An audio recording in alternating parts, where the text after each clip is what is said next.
السلام علیکم ورحمۃ اللہ وبرکاتہ۔ بسم اللہ الرحمن الرحیم، والحمد للہ رب العالمین، والصلاة والسلام علی سید الانبیاء والمرسلین، وبعد،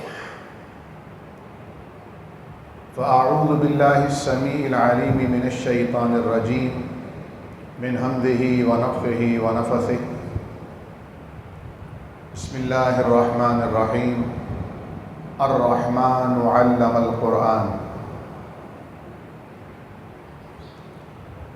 میں انتہائی شکر گزار ہوں مدرسہ اصحاب الصفہ الاسلامی کے مدیر اعلیٰ فضیلت الشیخ جناب مولانا بلال مشتاق صاحب حفظہ اللہ، دیگر معزز مکرم محترم علماء کرام، اساتذہ اعظام، منتظمین ادارہ، اور بالخصوص جناب حافظ عبدالشکور صاحب، جن کے طالب علم کی تکمیل و تحفیظ کی اس پرمسرت موقع کی نسبت سے مجھ ناچیز کو اس پروقار عظیم الشان مدرسے میں حاضری کا شرف حاصل ہوا ہے،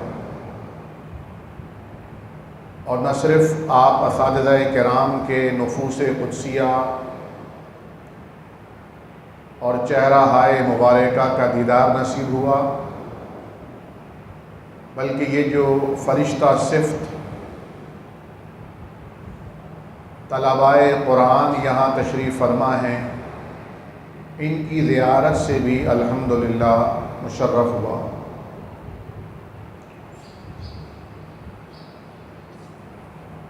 بلا شبہ یہ دور فتنوں کا دور ہے،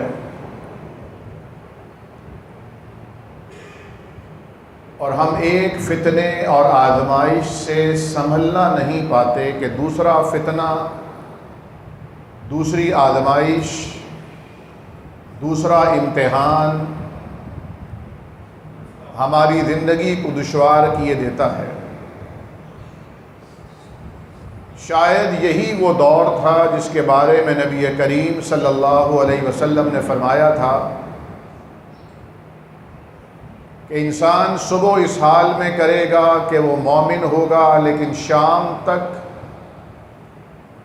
اس کی زبان سے کوئی ایسا کلمہ کفر ادا ہوگا جس کی بنا پر اس کا شمار کافروں میں کیا جانے لگے گا، اور اگر شام کو وہ مسلمان ہوگا تو صبح کو کافر ہو جائے گا۔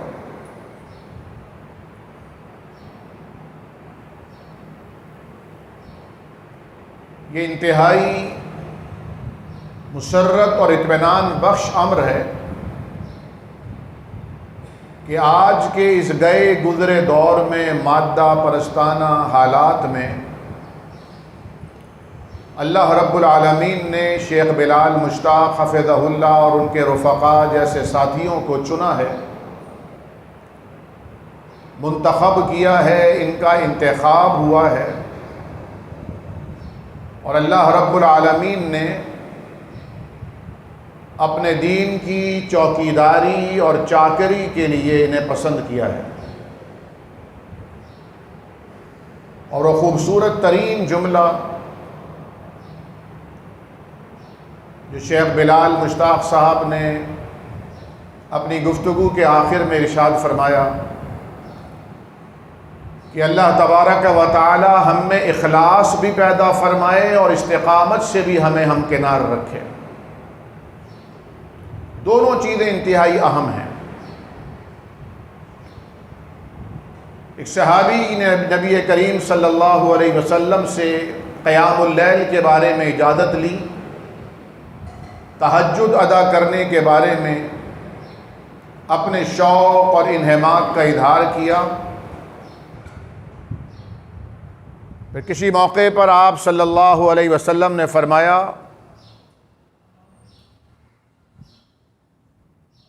احب الاعمال الی اللہ ادومها وان قل، اللہ کے نزدیک اعمال میں، عبادات میں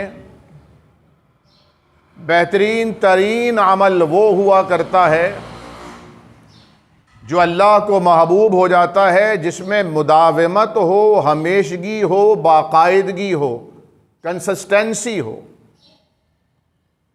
یعنی ایک تسلسل ہو، ربط ہو، وہ عمل درمیان میں رکے نہ۔ اور فرمایا وَإِن قَلَّ، اگرچہ وہ تھوڑا عمل ہو، بظاہر معمولی عمل ہو، لیکن مربوط ہو، بھرپور ہو، مستقل ہو، ہمیشہ ہو۔ جس طرح ابھی شیخ صاحب نے یہ بھی فرمایا کہ جب لاک ڈاؤن ہوا تھا تو حفظ کے بچوں کا زیادہ نقصان ہو رہا تھا۔ نبی کریم صلی اللہ علیہ وسلم کا یہ بھی فرمان ہے کہ جو لوگ قرآن کو یاد کرتے ہیں، اگر اس پر مداومت نہیں رکھتے، بار بار اس کو دہراتے نہیں، گردان نہیں کرتے، تو وہ اس اونٹ سے زیادہ سرعت، تیزی کے ساتھ ذہن سے نکلتا ہے، جیسے کسی اونٹ کو اگر مہار باندھی نہ جائے، رسی کھوٹے سے باندھی نہ جائے، تو جس طرح وہ نکل کر کہیں بھی جا سکتا ہے، اس سے کہیں زیادہ یاد کیا ہوا قرآن انسانی ذہن سے محو ہو جاتا ہے۔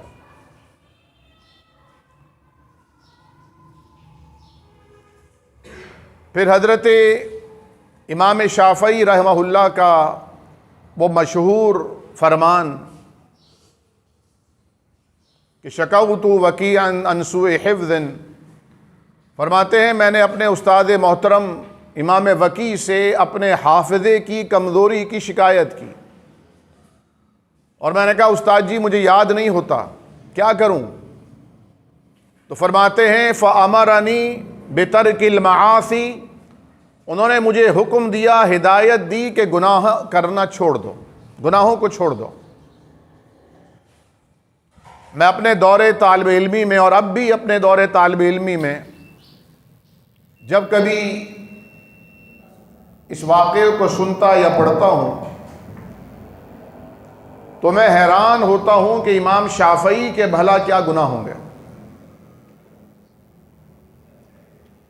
جبکہ وہ دور اتنا خوبصورت دور تھا کہ اسباب گناہ بھی الحمدللہ معدوم تھے۔ آج تو ہمارے ہاتھوں میں، ہمارے گھروں میں، ہماری نظروں کے سامنے اسباب گناہ، دعوت گناہ عام ہے، اور ان سے بچنا انتہائی محال ہے۔ تو بزرگوں کے، اولیاء کے، اتقیاء کے، علماء کے، صلحاء کے جو گناہ کنسیڈر ہوتے ہیں، قرار دیے جاتے ہیں، وہ خلاف اولا اعمال ہوتے ہیں۔ خلاف اولا اعمال، اپنے پیارے معصوم بچوں کو ذہن میں بات آ جائے، مثال کے طور پر آپ کو جماعت تو مل گئی لیکن پہلی صف نہیں ملی، آپ نے باجماعت نماز تو پڑھ لی لیکن تکبیر اولا آپ کی فوت ہو گئی، باجماعت نماز تو پڑھی لیکن اذان اور اقامت کے درمیان جو دعا کی قبولیت کا اہم ترین وقت ہے وہ آپ گنوا بیٹھے، وضو خانے پر باتیں کرتے ہوئے، اس انتظار میں کہ ابھی بہت وقت ہے، ابھی چلا جاؤں گا۔ تو یہ علماء کے لیے، نیک لوگوں کے لیے خلاف اولا اقدام ہے، اور یہ خلاف اولا اقدام بھی وہ گناہ کنسیڈر کرتے تھے۔ فرمایا کہ یہ علم نور ہے، اور اللہ تعالیٰ یہ علم گنہگار کے سینے میں جمع نہیں کرتا۔ تو یہ جو بات ہے یہ واقعی درست ہے کہ العلم فی الصغر کالنقش علی الحجر، بچپن میں، کم سنی میں، چھوٹی عمر میں کوئی علم دیا جانا اتنا پکا ہوتا ہے جیسے کسی پتھر پر کچھ کندہ کر دینا۔ اس طرح پتھر پر لکھا ہوا مٹتا نہیں ہے، اسی طرح بچپن میں اگر کوئی چیز سکھا دی جائے، پڑھا دی جائے، یاد کرا دی جائے تو انسان اسے 55 کی عمر تک بھی نہیں بھولتا ہے۔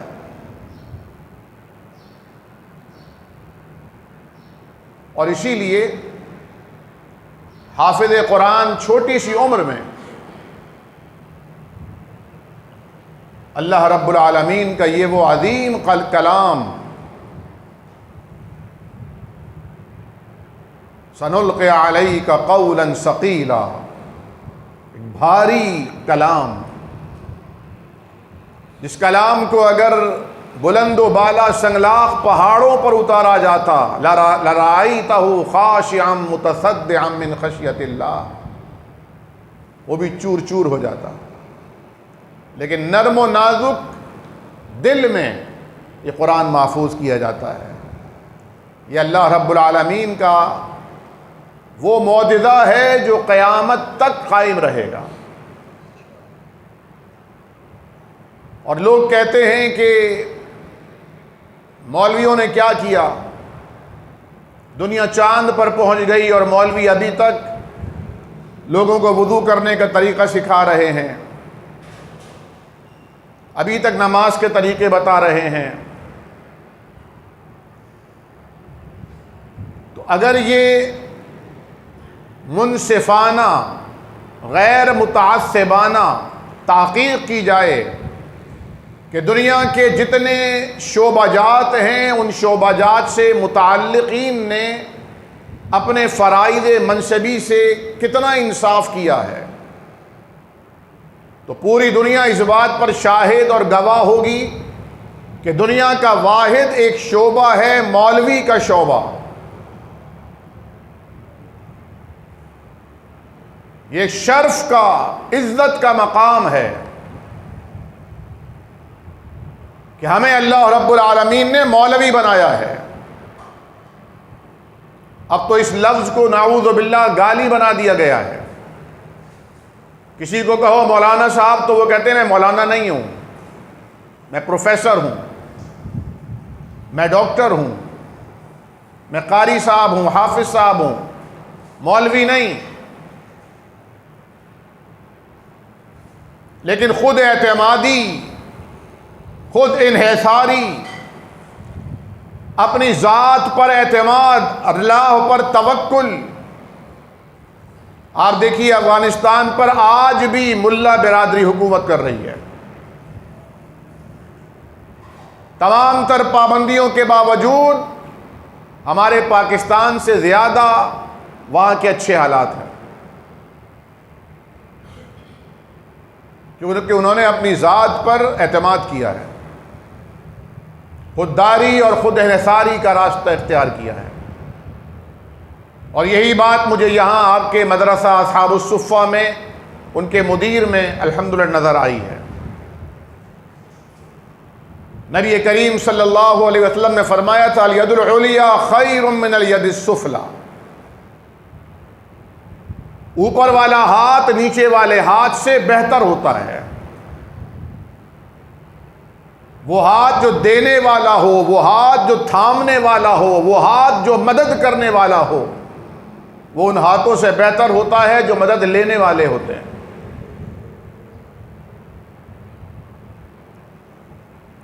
آج پاکستان میں نہیں، دنیا کے کسی خطے میں بھی جب کبھی جس کسی کو کسی حافظ قرآن کی ضرورت ہوتی ہے، مدرسے نے اپنی پروڈکشن دنیا کے سامنے رکھی ہے۔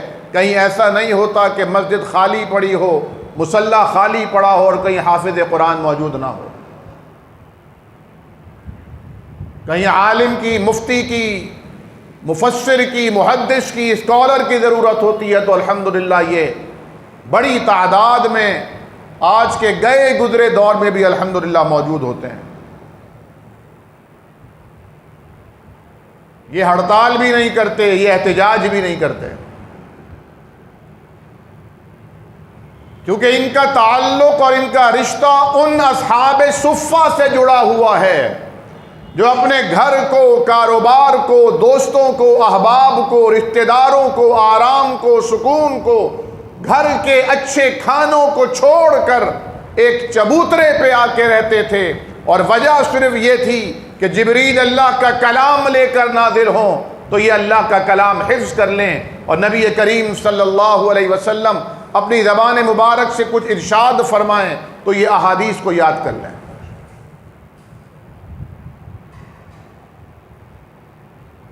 علامہ جلال الدین سیوطی رحمہ اللہ نے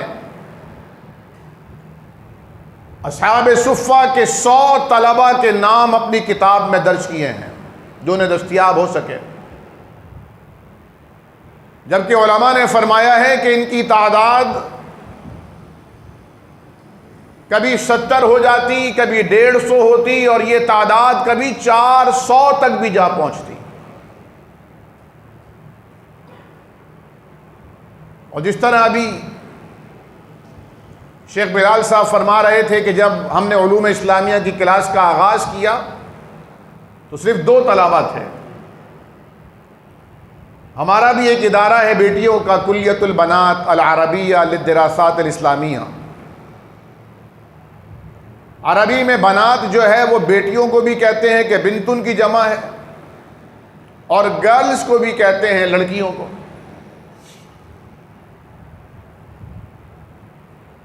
لیکن ہم جب بھی اس کا ترجمہ کرتے ہیں ہم کہتے ہیں ہمارا بیٹیوں کا ادارہ ہے۔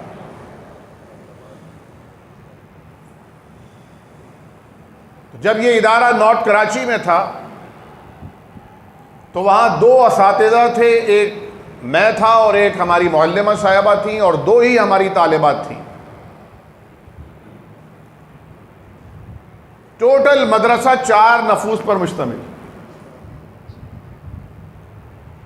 اور الحمدللہ ثم الحمدللہ اللہ کی توفیق اور اللہ کے فضل اور اس کے کرم سے ہماری تو کوئی محنت اور ہماری تو کوئی اس میں کارکردگی نہیں ہے، یہ میں حقیقتاً عرض کر رہا ہوں، صرف اللہ کا کرم ہے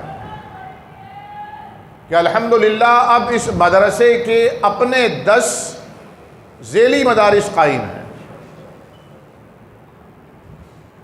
اور صرف کراچی میں الحمدللہ 800 طالبات الحمدللہ ہمارے مرکزی ادارے اور ذیلی اداروں سے جڑی ہوئی علوم اسلامیہ اور علوم قرآنی سے مستفید ہو رہی ہیں۔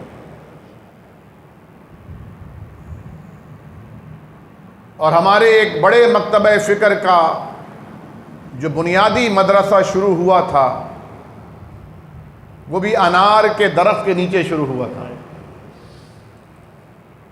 یہاں اور ہمارے ہاں تو پھر 2 طلبہ تھے اور 2 طالبات تھیں۔ تاریخ بتاتی ہے وہاں ایک استاد تھا اور ایک طالب تھا،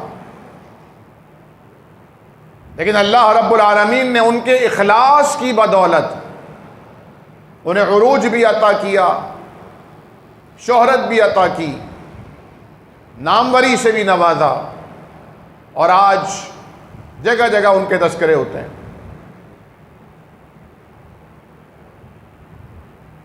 دوسری بات میں یہ عرض کرنا چاہوں گا، مجھے عبدالرشید چوہان صاحب نے کہا تھا کہ 10-15 منٹ آپ نے بات کرنی ہے اور باقی ٹائم اساتذہ کے ساتھ بیٹھ کر ان سے کچھ سیکھنا ہے۔ وہ میں نے پہلے ہی ان سے گزارش کر دی ہے کہ آپ تشریف لائیے گا، اور ہم چاہتے ہیں کہ وہاں بھی ایسا خوبصورت سا مدرسہ فیڈلبی ایریا میں قائم کریں، اس کے لیے آپ رہنمائی فرمائیے گا۔ اور حقیقی بات یہ ہے کہ جب میں یہاں آیا تھا تو میں سوچ رہا تھا کہ میں بات کروں گا کیا۔ مولانا کامران سلیم، مولانا آصف شہزاد صاحب جیسے خطبہ موجود ہیں ماشاءاللہ، تو یہ حافظ عبد المعیز نے جو ماشاءاللہ قرآن سنایا، اور مولانا آصف شہزاد صاحب کے صاحبزادے نے، اور یہ مولانا عبد الرحمن صاحب کے نواسے بھی ہیں نا ماشاءاللہ، تو وہ بھی ان سے دوہری نسبت ہو گئی ماشاءاللہ، پیار کی، محبت کی۔ اللہ تعالیٰ ان سب کی زندگی میں برکتیں عطا فرمائے، اللہ قرآن کو اوڑھنا اور بچھونا بنائے، قرآن کو ان کا دوست اور انہیں قرآن کا دوست بنا دے۔ نبی کریم صلی اللہ علیہ وسلم کا فرمان ہے اقرأوا القرآن فإنه يأتي يوم القیامة شفیعا لأصحابہ، فرمایا کثرت سے قرآن پڑھا کرو، چلتے پھرتے اٹھتے بیٹھتے قرآن کی تلاوت کیا کرو، ایسے قرآن پڑھو کہ چلتا پھرتا قرآن نظر آؤ۔ اس طرح اقبال نے کہا تھا قاری نظر آتا ہے حقیقت میں ہے قرآن۔ پہلا مصرع کیا ہے حضرت؟ تجھے کتاب سے ممکن نہیں فراغ کہ تو قاری نظر آتا ہے، حقیقت میں ہے قرآن۔ ایک مومن کو چلتا پھرتا قرآن ہونا چاہیے۔ اس کے لیے ضرورت اس بات کی ہے کہ حافظ قرآن کے ساتھ ساتھ صاحب قرآن بھی بنیے۔ صرف قرآن کریم کے الفاظ کو یاد کر لینا کافی نہیں، بلکہ قرآن کریم کے الفاظ کو یاد کرنے میں اس کو سمجھنا بھی شامل ہے۔ چنانچہ یہ امر انتہائی اطمینان بخش ہے کہ اسی بلڈنگ میں ون ونڈو آپریشن کے تحت نہ صرف قرآن کریم کی تحفیظ کا عمل جاری ہے، بلکہ قرآن کریم جو حفظ کیا ہے یہ ہے کیا، اس کی تشریح اور تفسیر کیا ہے، اس کے تقاضے کیا ہیں، اس کے لیے علوم اسلامیہ کا شعبہ بھی الحمدللہ کام کر رہا ہے۔ تو میں اپنے ان تمام نوخیز علماء اور طلباء سے یہ گزارش کروں گا کہ یہ بات اپنے ذہن میں بٹھائیے اور یہ بات طے کر لیجئے کہ آپ نے حفظ قرآن کر لینے کے بعد کسی عصری اسکول کی طرف نہیں جانا۔ کوئی ضرورت نہیں آپ کو کسی اسکول میں جا کے اپنا وقت برباد کرنے کی۔ یہ وہ گھسا پٹا ردی نصاب ہے۔ بھائی جان معذرت کے ساتھ میں بھول گیا تھا، آپ بھی بیٹھے ہوئے ہیں۔ ہمارے محترم جناب عبدالعزیز انصاری صاحب ہمارے دوست بھی ہیں اور ہمارے انتہائی قابل فخر ساتھی بھی ہیں، لیکن انہوں نے بھی الحمدللہ اپنے اسکول میں اس کا نام ہی رکھا اقرا حدیقۃ القرآن اطفال۔ فرمایا اقرا بسم ربک الذی خلق، پڑھ اپنے رب کے نام سے جس نے پیدا کیا۔ معلوم ہوا وہ علم جو خالق سے مخلوق کو کاٹ دے وہ علم نہیں، جہالت ہے۔ علم صرف وہ ہے جو مخلوق کا رابطہ تعلق خالق سے جوڑ کے رکھے۔ اس زمانے میں اکبر الہ آبادی نے کہا تھا ناحق قتل سے بچوں کے فرعون بدنام ہوا، افسوس کہ اس کو کالج کی نہ سوجی۔ اس دور میں کہا تھا۔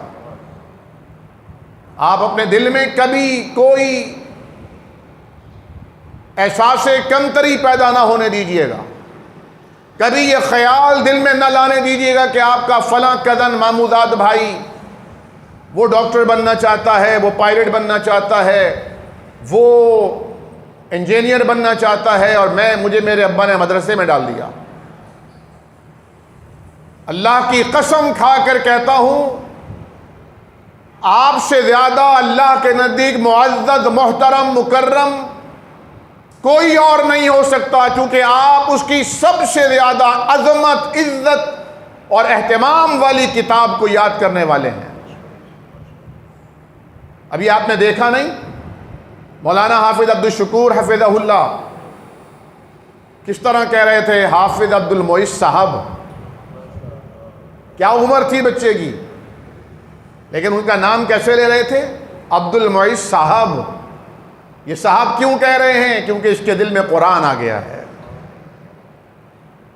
علماء کو آگے کیا جاتا ہے کیونکہ قرآن آگے رہنے والی کتاب ہے۔ جو قرآن سے جڑ جاتا ہے اللہ اسے بلندی اور عروج عطا کرتا ہے۔ وہ قوم ہو، فرد ہو، جماعت ہو، وہ گھرانہ ہو، وہ خاندان ہو، وہ بستی ہو، وہ انجمن ہو، اللہ اسے عزت اور سرفرازی سے نوازتا ہے۔ تو اپنے دل اور دماغ سے یہ جملہ نکال دیجئے۔ نبی کریم صلی اللہ علیہ وسلم نے فرمایا جب نماز کے لیے اقامت کہی جانے لگے تو تلاش کرو تم میں سب سے زیادہ قرآن کو یاد کرنے والا کون ہے، اور جب اتنے لوگ برابر ہوں تو پھر دیکھنا تم میں سنت کا بڑا عالم کون ہے، اس میں بھی برابر ہو تو پھر دیکھنا کہ تم میں ہجرت میں پہل کرنے والا کون ہے۔ غزوہ احد کے شہداء کی تدفین کا عمل ہو رہا تھا۔ نبی کریم صلی اللہ علیہ وسلم کے پاس چادریں تھیں، کپڑے تھے لیکن کم تھے، ایک ایک کپڑے میں ایک ایک شہید کو کفن دیا جا رہا تھا۔ آپ پوچھتے ان دونوں میں ایک قبر میں دو ساتھیوں کو لٹایا جاتا، آپ پوچھتے ان میں حافظ کون ہے، کہا جاتا یا اللہ اس کو زیادہ یاد تھا، آپ اسے پہلے لٹاتے قبلہ رخ کر کے۔ یہ حافظ کا قرآن سے تعلق کے بنا پر عزت و تکریم ہے۔ اور ابھی عبدالحسیب چوہان صاحب کو میں دیکھ رہا تھا، جب ان کا بچہ قرآن پڑھ رہا تھا تو ان کی آنکھوں سے ٹپ ٹپ آنسو بہ رہے تھے۔ تو آپ کے والدین بھی خوش نصیب ہیں، آپ بھی خوش نصیب ہیں، اور آپ کی نسلیں بھی خوش نصیب ہوں گی۔ یہ ایک دو نسل کا معاملہ نہیں ہوتا۔ حافظ ابن کثیر رحمہ اللہ نے لکھا ہے سورہ کہف میں اس واقعے کے تحت، کان ابوہما صالحا، کہ حضرت موسیٰ علیہ السلام کو حضرت خضر نے فرمایا، موسیٰ میں نے جو ان کی دیوار درست کی ہے اس لیے نہیں کہ یہ بچے معصوم ہیں، رب تعالیٰ کے حکم پر اس لیے کہ ان کی 7 نسلوں میں کوئی نیک آدمی گزرا ہے، اور اس کے اثرات اللہ رب العالمین آج ان کی اولاد کو لوٹا رہا ہے۔ تو میرا خیال ہے آپ لوگوں کو دیکھ کر اب میرا ایمان بڑھ گیا ہے، لیکن یقیناً میں آپ کے لیے سما خراشی کا باعث نہیں بننا چاہتا۔ اللہ کریم مجھے، میری اولادوں کو اور ہم سب کو قرآن کریم کی محبت سے سرشار کرے، ہمیں حافظ قرآن سے آگے بڑھ کر صاحب قرآن بنائے، اور قرآن کریم سے ہمیں مرتے دم تک وابستہ رکھے، کیونکہ یہی قرآن قبر میں بھی آ کر مونس اور غمخوار بنے گا، حشر میں آ کر بھی اللہ رب العالمین سے تکرار کر کے بخشش کا سامان کرائے گا۔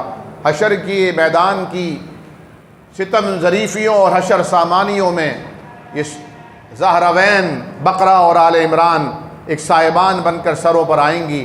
میں آخر میں دعا کرتا ہوں جناب شیخ بلال صاحب کے لیے، حافظ عبدالشکور صاحب کے لیے، اور اپنے دیگر تمام ساتھیوں کے لیے، احباب کے لیے، آپ سب کے لیے، اپنے لیے، کہ اللہ کریم ہم سب کو اسلام پر زندگی نصیب فرمائے اور ایمان پر ہمارا خاتمہ فرمائے۔ اقول قولی ھذا استغفر اللہ لی ولکم ولسائر المسلمین۔